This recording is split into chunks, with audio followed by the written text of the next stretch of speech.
Buenas tardes, buenas noches para todos quienes estén conectados. Muchas gracias, doctor. Esta es una cita con la seguridad del paciente, es una cita a la cual nos hemos convocado y autoconvocado y que está obviamente con todos nuestros respaldos en la parte inferior y que hacen que esta sea una actividad de corte netamente académico. Este segundo seminario está enfocado a la educación en la seguridad del paciente. Ahí estamos los tres que hemos estado, tenemos a cargo el llevar a efecto estos lineamientos. Según la OMS, vamos a partir con una definición que da sobre la seguridad del paciente. Y como ustedes pueden ver, en este caso lo importante es lo que está resaltado en amarillo, porque todo lo que esté enfocado a la seguridad del paciente es reducir obviamente los riesgos, porque los riesgos siempre van a existir. No los podemos eliminar del todo, pero sí podemos reducirlos y podemos minimizarlos. De la misma forma, la ocurrencia de daños que son obviamente evitables, la probabilidad de que esos daños se produzcan en todo el entorno hospitalario o fuera del entorno hospitalario, como vamos a ver más adelante, que hayan errores que pueden incluso producirse en el hogar del paciente y el impacto que estos ocurren cuando ya lamentablemente han sido ocasionados. Como concepto, la educación es en todo el ámbito de la actividad humana un pilar fundamental para poder hacer un buen desarrollo y un fortalecimiento tanto de las habilidades como de las competencias que tenemos en el equipo de salud, cada uno de los que lo componemos, sea también extensivo tanto a los familiares, al propio paciente y al entorno que se configura alrededor de este paciente, considerando que además nosotros quisiéramos que nos tratasen como queremos que tratar a nuestros pacientes cuando nosotros también los seamos. Para esto tenemos que fijarnos objetivos. Y el primer objetivo, o el objetivo fundamental, o objetivo principal, o el objetivo general, como ustedes quieran determinarlo, es desarrollar estrategias de gestión del conocimiento en torno a una educación en seguridad del paciente. La educación al propio paciente y su entorno, los sistemas de notificación de incidentes y eventos adversos, la seguridad, sobre todo en la estructura curricular de los programas de salud de cada una de las carreras que tienen relación con el equipo de salud. En nuestro país tenemos a la Facultad de Medicina, que alberga no solo la carrera de medicina, sino que también a 7 carreras que están en torno a la medicina, a la Facultad de Medicina. Entonces tenemos que buscar una estrategia didáctico, una puede ser la simulación clínica, pero por otro lado la atención humanizada centrada en la persona y en su entorno. Esto tenemos que entonces hacer también una prevención del burnout y de las segundas víctimas. Para ello, siguiente por favor, tenemos un elemento que debemos poner de relevancia. Y este elemento que es central en este desarrollo es la ética. Considerando no solo la definición de la ética como el ethos griego, sino que también más allá de la traducción, sino que en un concepto de ética. Pues la traducción son los hábitos, las costumbres, las formas. Sin embargo, nosotros debemos tener claro que la ética aquí para nosotros debe ser la recta conciencia que responde a los principios subjetivos de la buena voluntad.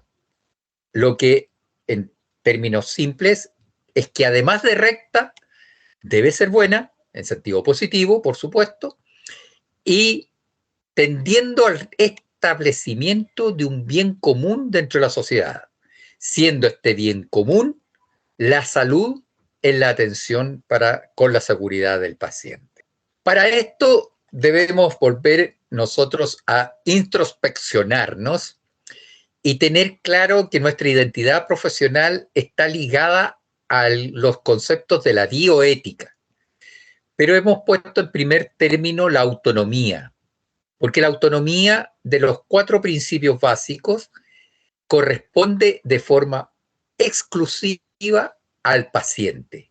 Y nosotros debemos respetar esa autonomía sin dejar de proporcionarles la beneficencia, la no maleficencia y la justicia, que en este caso es un tipo de justicia de tipo social, y no necesariamente la justicia platónica, esa de dar a cada cual lo que se merece, sino que aquí darles la oportunidad del acceso a todos por igual.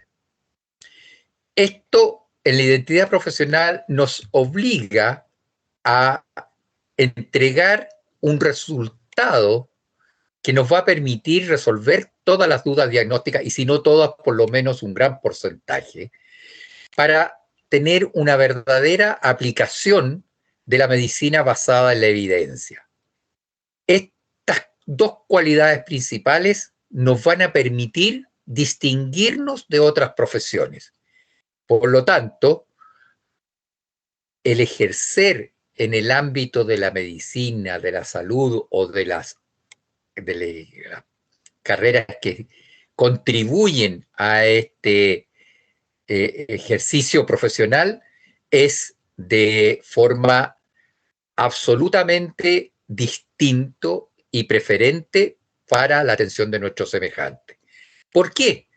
Porque en nuestra identidad profesional tenemos un manejo de tecnología aplicada con calidad, sea de primera o de última generación, con herramientas que nos van a permitir no solo controlar y hacer un seguimiento de los comportamientos o biologías que pueda tener una determinada patología, sino que principalmente poder diagnosticarlas con un alto grado de certeza.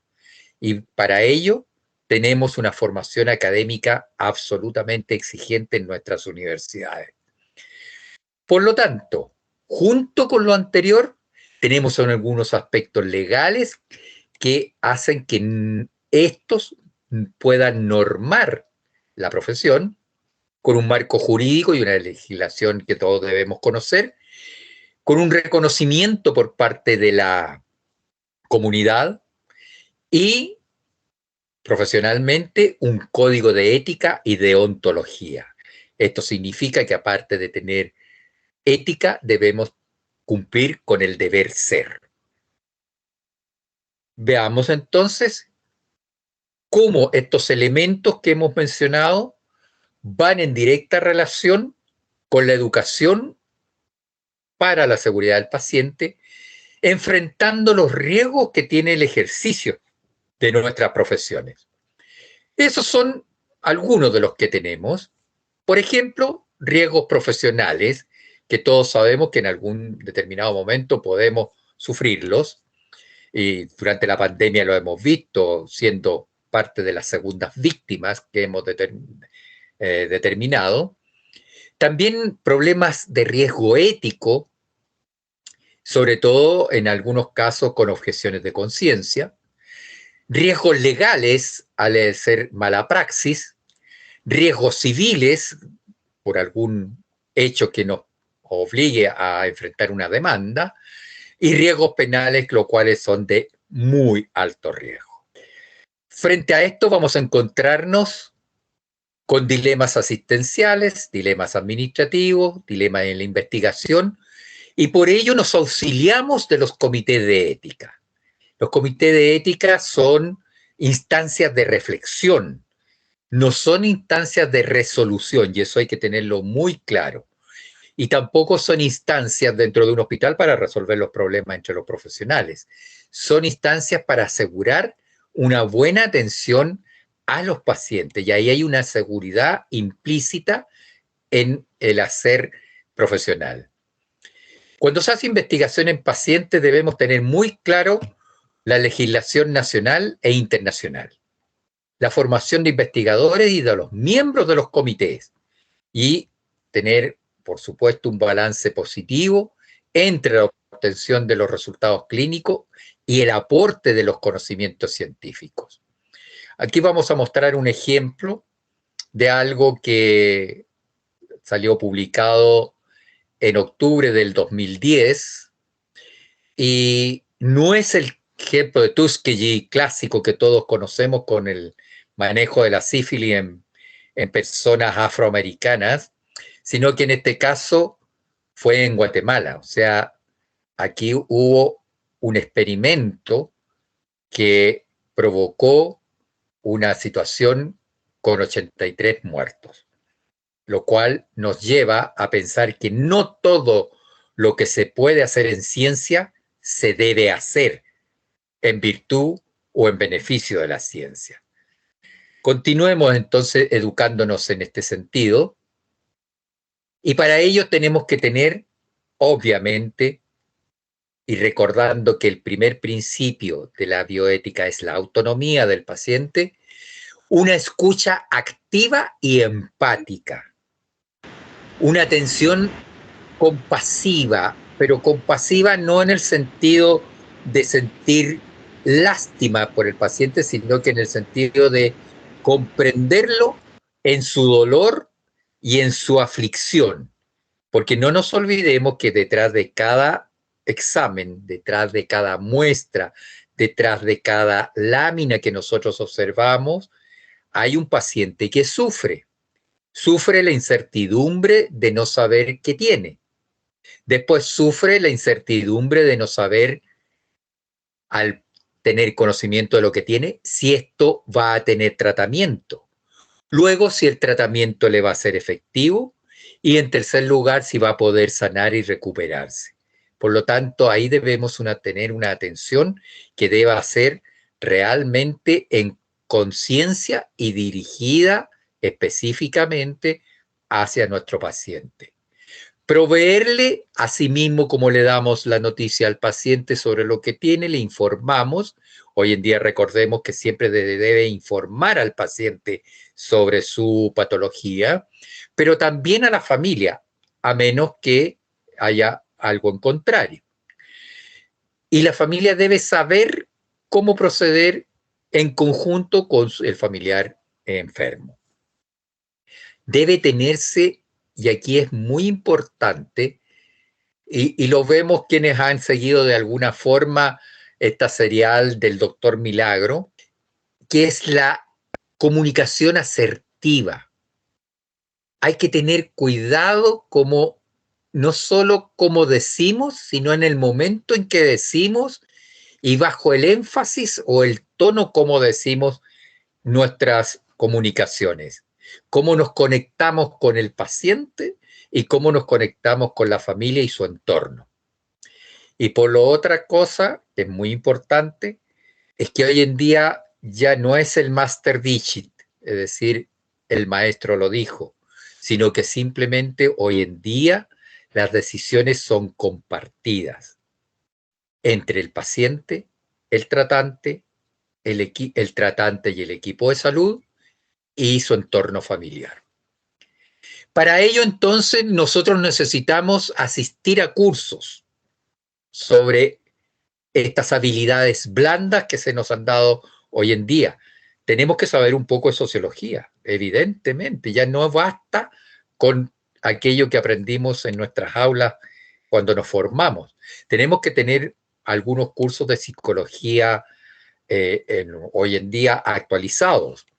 Tenemos que asistir a talleres, es decir, donde haya una retroalimentación personalizada o personal, presencial o en línea, respecto de aquello que nos estamos formando.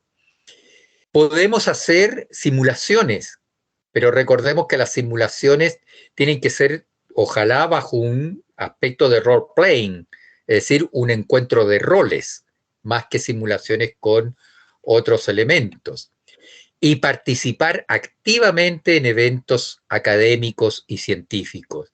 Hoy en día, cuando nosotros queremos mantener nuestras certificaciones, debemos acreditar que hemos participado a lo menos en una cantidad determinada de eventos, sean congresos, seminarios, cursos, durante el año. Si no, puede caducarse nuestra acreditación. Las estrategias que debemos seguir para esto es que los conceptos se incorporen en forma transversal en los currículos de formación en salud, a todas las carreras, a todas. Aquí no hay excepción alguna. Debemos, porque el equipo de salud, una vez que está en un hospital, en una clínica, en un centro de salud familiar o en el lugar en que sea, van a atenderlos todos dirigidos a uno. Ya no hay una medicina generalizada, sino que hay una medicina tendiente a la personalización porque el enfermo es uno y no es para todos igual. Ya lo hemos visto, por ejemplo, se habla de que cuando algún paciente llega con una cefalea, no a todos se les puede dar aspirina, porque puede haber alguno alérgico al ácido acetilsalicílico y provocarle un edema de Quincke. Por lo tanto, la aspirina no es para todos y el ibuprofeno no es para todos y el paracetamol tampoco es para todos porque podemos provocar un infarto hepático. O con el ibuprofeno podemos provocarnos una reacción anafiláctica. Por lo tanto, hoy en día debemos comprender, aceptar, asumir que hay que respetar también los valores, las preferencias y las necesidades de las personas que están a nuestro cuidado, en el sentido de que debemos proporcionarles lo mejor de nuestros servicios y lo mejor de nuestra profesión para restablecerles la salud. También en los valores están implícitas aquellas situaciones en las cuales las personas pertenecen a etnias que habitan muchas en nuestro continente y que no comparten necesariamente la medicina alopática. Y para ello se han creado también muchos hospitales interculturales con un idioma bilingüe para cada caso. Por lo tanto, ahí estamos respetando también a la persona cuando ésta no acepta o no recurre a nuestros servicios desde el punto de vista alopático. Aquí tenemos entonces que todo lo dicho previamente tiene varias implicaciones. Lo primero, que el paciente, que hoy en día también puede ser un usuario, si es que no está enfermo, pues va a tus controles de adulto mayor o a sus controles de niño sano o a los controles como los planes y programas dedicados a la diabetes, a la hipertensión o a las dislipidemias, que tenga un acceso oportuno, rápido y continuo a esta atención. Y ahí estamos cumpliendo también con el principio bioético de la justicia, ¿ya? De entregarle los medios diagnósticos y terapéuticos con la mayor evidencia posible y hacer participar a los familiares o a los cuidadores para lograr que entre el conjunto podamos restablecer con mayor facilidad o hacerles los cuidados correspondientes cuando no podamos restablecer del todo la salud de ese usuario. También entregarle la información, el acompañamiento y la promoción del autocuidado, es decir, ustedes saben que los diabéticos son muy propensos a salirse de las indicaciones, pero tenemos que ser claros en que si no cumplen con lo que se les indica, tendrán consecuencias que ellos deberán asumir y poder también manejar. Las tomas de decisiones frente a determinadas situaciones como quimioterapias, radioterapias, cirugías, deben ser compartidas e informadas. Y en este sentido de informado, yo quiero poner un énfasis en cuanto al consentimiento informado. El consentimiento informado no es, tome, aquí tiene el formulario, fírmelo. No, tiene 3 pasos fundamentales. Y eso hay que educar a nuestros miembros del equipo de salud. Debe ser leído por el tratante, debe ser leído por el paciente y se le debe pedir que explique qué entendió de lo que escuchó y de lo que leyó para resolverle las dudas antes de que proceda a la firma. Eso es una toma de decisión compartida e informada. Por lo tanto, aquí estamos mostrando no solo respeto, compasión o empatía, sino que estamos desarrollando nuestra fundamental educación en la seguridad del paciente. Escuchar al paciente. Muchas veces hemos visto que los pacientes dicen, ah, tengo tal cosa. Y uno dice, no, eso no es porque yo no lo veo, no lo siento, no es. O tengo el prejuicio de que la persona ha venido tantas veces que me parece que está un poquito desfasada o está con algunos problemas. No, debemos escuchar, poner atención. Y aquí la semiología, que a veces se olvida, debe estar muy presente, sobre todo la observación. La observación debe ser uno de los elementos, el primer elemento de la semiología que debe seguir poniéndose en práctica y no solamente eh, limitarse a pedir una cantidad de exámenes determinados. Evitar las interrupciones o corregir al paciente cuando él está explicando lo que siente. Puede que esté equivocado. Después nosotros disimuladamente pondremos el énfasis en aquellas cosas que él estaba equivocado. Pero no lo debemos interrumpir, debemos dejar que se exprese, porque la expresión del paciente está asegurándonos que podemos visualizar o vislumbrar mucho mejor aquello que le está afectando. Debemos entregarle una información clara y sencilla, es decir, nosotros conocemos una cantidad de chistes, cuentos o cosas por el estilo, en donde lo que uno lo dice de forma tan catedrática, el paciente no lo entiende y hace cualquier cosa. Entonces, debemos, sin entrar a un lenguaje soez o vulgar, tenemos que entrar en un lenguaje vernáculo que el paciente pueda entender. Y, como lo mencioné previamente en el consentimiento informado, verificar si entendió lo que yo le dije. Y para eso no hay nada más fácil que preguntarle, ¿qué le dije y cómo lo comprendió? Eso nos entrega certeza de que nuestro mensaje está bien entendido y que se va a cumplir la indicación. Entonces, vemos que cuando nosotros estamos elaborando estas líneas o estos lineamientos en cuanto a la cultura en la seguridad del paciente y la educación, es para que tengamos una gestión de seguridad que debe ser para las personas y con las personas. En ese sentido, el enfoque es sistémico para que pueda tener una mejora continua y además sostenible en el tiempo. Por lo tanto, la seguridad del paciente, tal como lo vimos al comienzo con la definición de la OMS, es una prioridad en la atención porque es un proceso que debe seguirse para que todo lo podamos compartir. Yo he puesto el énfasis en el equipo de salud, pero el equipo de salud empieza desde el guardia, portero o anfitrión que está en la entrada del hospital. Nosotros muchas veces decimos que el que tiene más poder en un hospital no es el director, es el que franquea la entrada.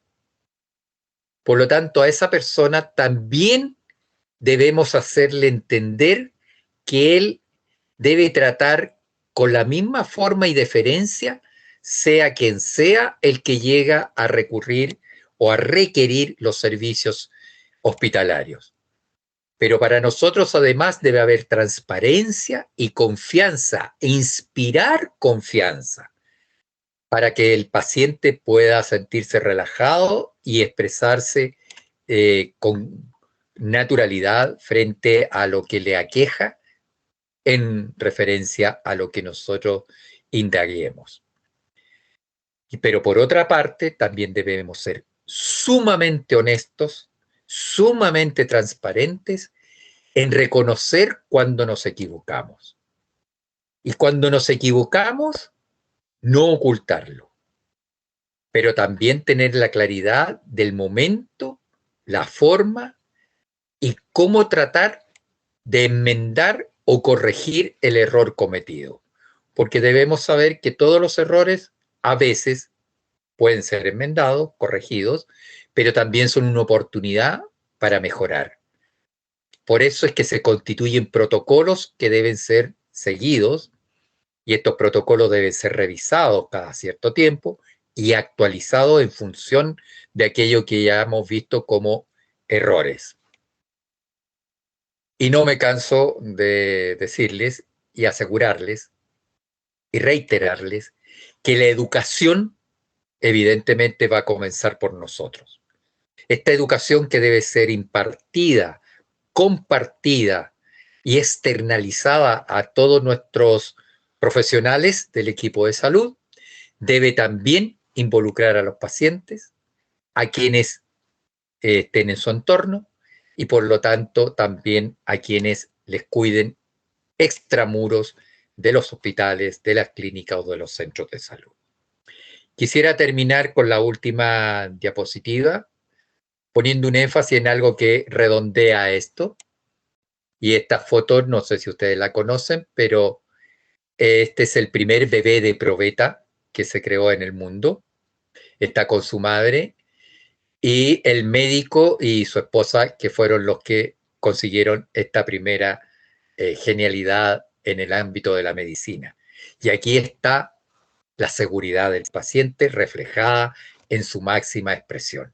Se le dio confianza, transparencia, se pudo hacer lo que se pudo hacer y las sonrisas que hay ahí son la mejor satisfacción que nosotros podemos recibir cuando un paciente se va sano, contento y satisfecho.